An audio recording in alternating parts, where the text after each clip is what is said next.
Okay, in this video, I want to talk to you about what happens to the chylomicrons and the VLDL lipoprotein particles once they are fully constructed and circulating in our bloodstream. So let's start out with the main structures, chylomicrons, VLDL. So recall that chylomicrons are synthesized by combining the triglycerides and cholesterol esters, and phospholipids around the ApoB48 structure. And the VLDL is similar manner constructed around ApoB100. These are produced, put into the blood, and then they need to be processed. And what processed means is that we need to be able to extract the fatty acids from the core structures in order for it to be delivered to the tissues for energy utilization or storage. So the chylomicrons and VLDL are traveling through the circulation, and they need to be processed in order to extract the fatty acids and deliver cholesterol to the cells. And this is done by the enzyme lipoprotein lipase.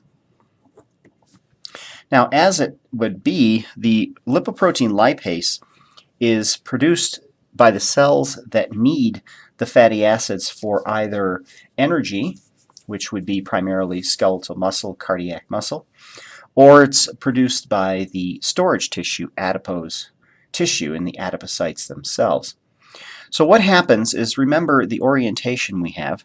We have, for example, skeletal muscle on the abluminal side of the vessel. So this is the circulation over here. This particular line here represents the endothelial barrier that separates the circulation from the tissues. We have skeletal muscle in the tissues. We also have adipose in our tissues. And now the conundrum we have here is that the fat is located in here in the lumen of the vessel, and it needs to get across the endothelial barrier and into the tissues. So the question is that if you have your chylomicrons and VLDL particles that are carrying your fatty acids and cholesterol, how do the tissues here know that these particles are available to them in the circulation? Well, what happens here is that these tissues make lipoprotein lipase, which is abbreviated LPL. And the LPL is synthesized by skeletal muscle and by adipose tissue, and it's transported across the endothelial barrier by a process called transcytosis, which goes from the abluminal side to the luminal side of the endothelial cells. And this LPL is now exposed to the chylomicrons and VLDL so that it has access to do the lipase activity. Now, another consideration is that, remember, the circulation, we have an enormous amount of blood flow. We have a huge pressure of the LPL, potentially, once it reaches the circulation, of being rapidly swept away and downstream. Well, if the skeletal muscle is here and the LPL is swept way downstream, any potential lipase activity is going to be releasing fatty acids downstream from the tissue that needs it. So in order to localize this hydrolytic reaction within the tissue itself, we need to tether the LPL enzyme to the wall of the endothelial cell. And this is done by a specialized carbohydrate structure that is called heparan sulfate proteoglycan. Now this is a molecular structure that we haven't talked about yet in class. The heparan sulfate represents the carbohydrate portion of this molecule. The proteoglycan means that it is a protein with a carbohydrate modification to the protein. As it turns out, the structure of this particular heparan sulfate proteoglycan, which is abbreviated HSPG, what tethers the structure to the surface of the endothelial cell is a protein core. Off of this protein core, we have these long polysaccharide structures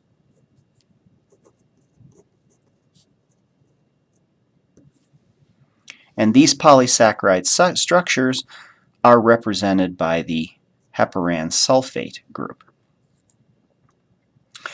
The LPL enzyme has a very high affinity for binding to this heparan sulfate portion of the molecule. Now this orients this molecule, the LPL, into a position so that it binds to the HSPG, but its active site for lipolytic action, lipase activity, is exposed to allow it to interact with these potential fatty acid donors. Now in doing this, these structures flow by, and as they come in contact with the LPL, we have a hydrolytic reaction where the LPL now releases fatty acids plus glycerol. So in order to release fatty acids and glycerol, the LPLs, the lipase activity, is primarily functioning on the triglyceride structure. These fatty acids are now transported across the endothelial barrier and transported into the skeletal muscle. Now in skeletal muscle, under these conditions, are going to turn this into ultimately CO2 plus water plus ATP. Likewise, adipose is going to do the same process. It is going to also synthesize the lipoprotein lipase, transport it across the endothelial barrier, and tether it, bind it to an HSPG structure. This, again, same manner as the skeletal muscle, holds the LPL in position, which is within the blood system, circulation system of the tissue that needs the fatty acids. Now, as VLDL gets processed, it is going to continue this hydrolytic reaction to release more fatty acids from the structure. In the case of adipose, these fatty acids will be transported into the tissue itself, and the adipose tissue will reconstruct the triglyceride for storage.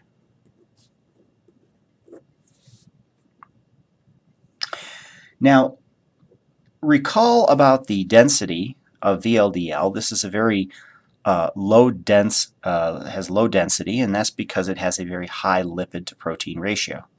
Now, as the LPL, the lipase, performing its hydrolytic activity here, we'll notice we're releasing lipid. So that is going to increase the density of the VLDL. After we do sufficient processing of this, we remove enough lipid so that our lipid to protein ratio drops significantly, and now it becomes an LDL particle. So this is the relationship between VLDL and LDL in the circulation. Now let's go back to the chylomicrons. This, of course, the chylomicrons are occurring in a fed state. Chylomicrons are undergoing the same hydrolytic activity by the lipase enzyme. The lipase is removing fatty acids from the triglyceride stores in the chylomicron. These fatty acids could potentially go to skeletal muscle, but remember this is the fed state. So is this a prime energy source for skeletal muscle in the fed state? Probably not, because the skeletal muscle, assuming a balanced diet, is going to have plentiful amounts of glucose. So the pathway for chylomicrons is going to be mostly through this pathway to release the fatty acids into adipose for storage as triglycerides. When a sufficient amount of this is processed, then we have our chylomicron remnant. Now, once the chylomicron remnant is formed, this becomes a spent product, as we talked about before, and the spent product is now recovered by the liver.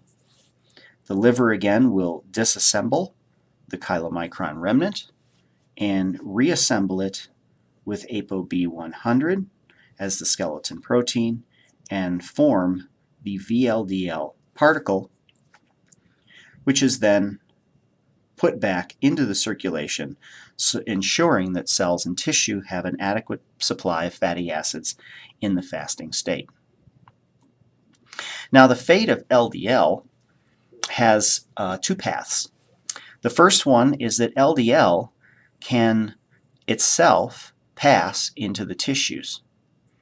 Now, it can pass into the tissues, recall, because LDL is a much smaller particle, and there are specific transport mechanisms allowing the uptake and passage across the endothelial border, bringing it into the tissue. In this manner, this is a manner that we can bring cholesterol to cells. Recall that the VLDL is being processed into this lower density structure because we're losing lipid. The lipid we're losing is triglyceride. What remains largely in the LDL particle is cholesterol. So by processing VLDL, we can release fatty acids to tissues for energy, tissues for storage, and then the remaining, considered a spent particle, LDL, can be transported and deliver its balance of its lipid cargo of cholesterol to cells. The other path that LDL can take is, you guessed it, to the liver. And in this manner, the liver can take up the LDL particle and release the lipid components, remaining lipid components from the ApoB100, and the cholesterol can be used, recycled into biosynthesis to rid the body of excess unused cholesterol. So this is the path of delivery of fatty acids and cholesterol to peripheral tissues after we formed our delivery vehicles, chylomicrons and VLDL. And the next step we have to talk about is the lipoprotein uptake by cells. What is the exact mechanism that our chylomicron remnants and our LDL are being taken up? This is a receptor-mediated process.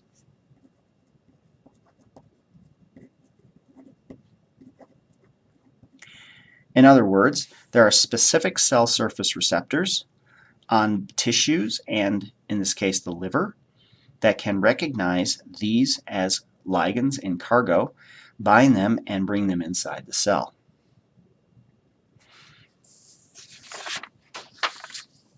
Now let's take a look at the uptake and internalization method. The first one, which is the most straightforward, which has been studied the most of all internalization receptors, is the LDL receptor. Now, recall the fact that LDL is the vehicle to deliver cholesterol to cells, so that means that all cells have an LDL receptor. So the mechanism we're about to look at is consistent with all cell types. So the LDL receptor is located on the surface of a cell.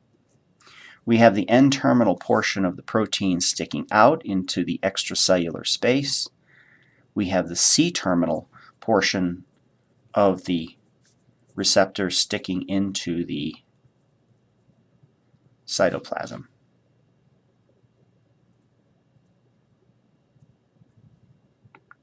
Now, LDL particles have as part of their core the ApoB 100.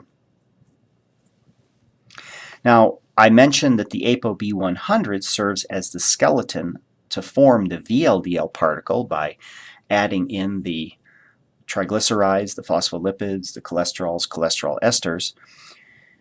It also has a recognition function.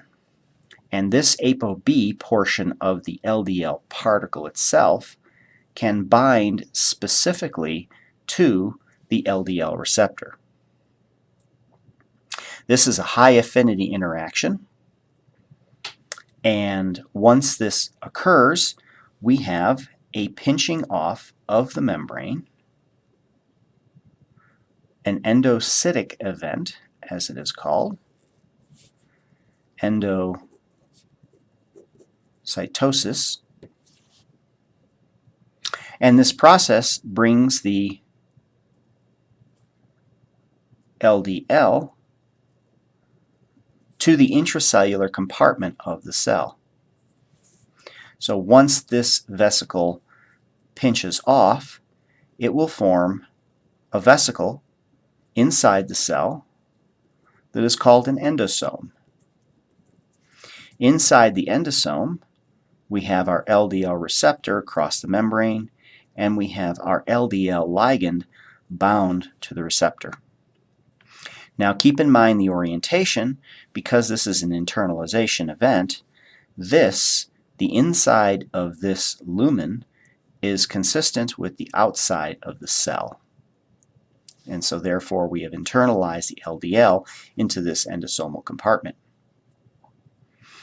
Now, once this endosome is brought into the cell, it begins what's called an acidification process.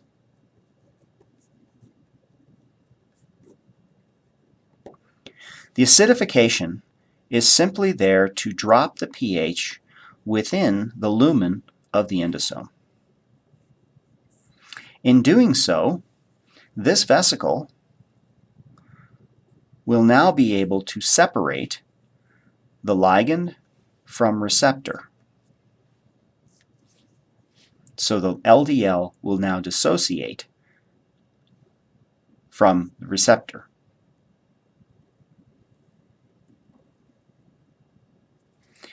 Here, we eventually form two vesicles. This vesicle here is called a lysosome. The pH of this lysosome is approximately 5. So this acidification process drops the pH of this vesicle by 2 orders of magnitude. In this vesicle here, we have the LDL particle.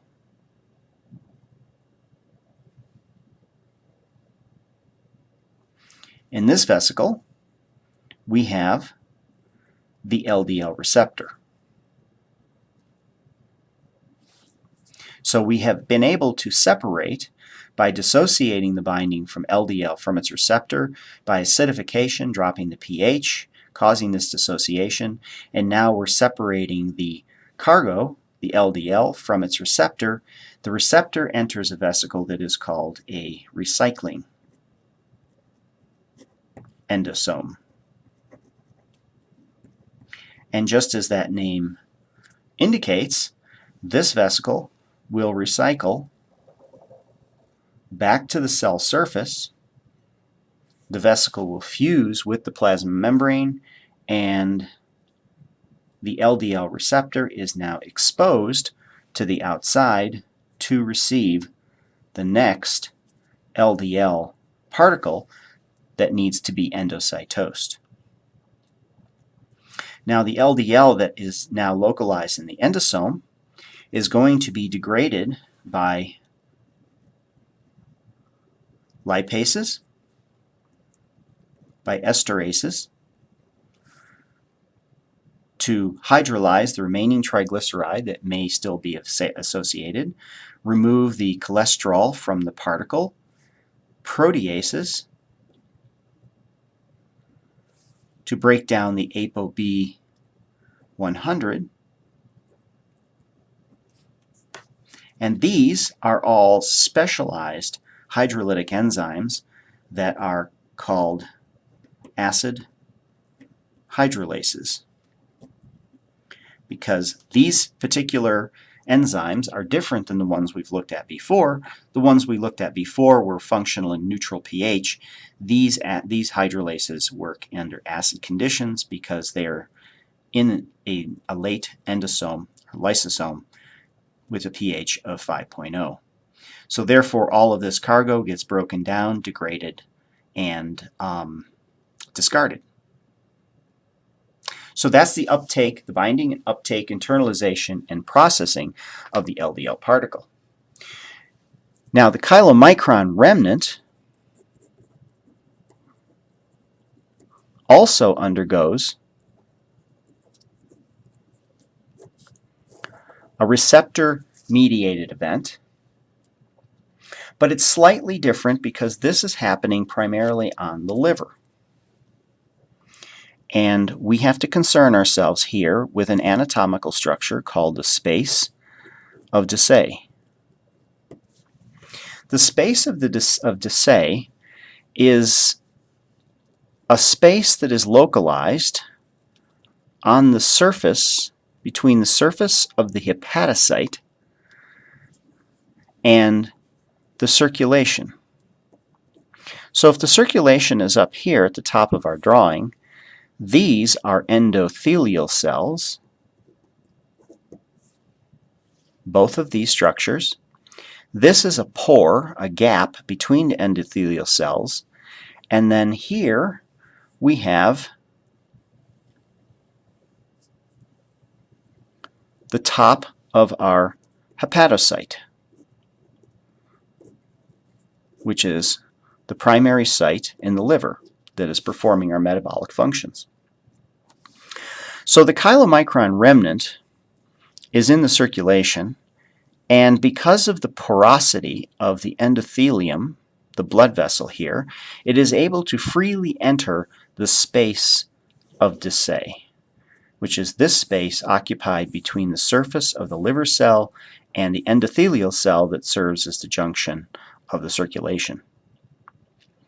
Once the chylomicron remnant enters the space of Dissay, there are now numerous proteoglycan structures on the surface of the hepatocyte that can bind the remnants as they enter the space of Dissay.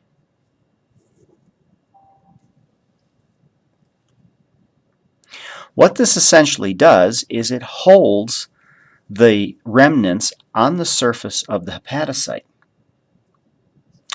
Two functions this serves. First is an enzyme called hepatic lipase. Hepatic lipase is made by the hepatic cell, by the liver cell, and it serves to perform a hydrolytic reaction on the remnant while it is localized on the proteoglycan structure, which are HSPGs, just like we saw in the endothelium in the tissues of muscle and adipose. And this lipase will perform a hydrolytic reaction to release fatty acids plus glycerol, which will then be taken up into the liver cell. So that's the first function of this binding of the remnant to this HSPG. The other serves as a reservoir to hold the ligand while it's waiting for its carrier to be internalized. That carrier to be internalized is a receptor called LRP. These LRP molecules, LRP receptors, are internalized in the same manner as the LDL receptor. I'll abbreviate CR as the ligand for binding the receptor, which stands for chylomicron remnant.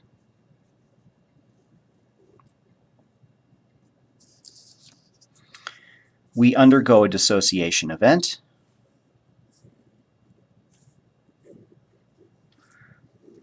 Again, the same process of acidification, which is going to separate the receptor from the cargo of chylomicron remnant. This will ultimately be disassembled and restructured into VLDL in the liver, whereas the LRP receptor that has undergone the internalization event for chylomicron remnants will be recycled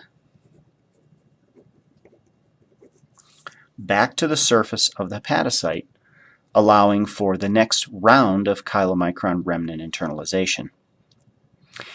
Now, this binding function here onto the heparan sulfate proteoglycan is essential because we only have a limited number of LRPs in order to internalize the remnant. This is a saturable process. So if we don't have this tethering here, the chylomicron remnants could get loose in the circulation and their circulation time would be prolonged, leaving a higher fat content in the body. So the chylomicron remnant comes in. If the LRP is available, it binds directly to it because it has a higher affinity than it does for the HSPG. This internalization occurs.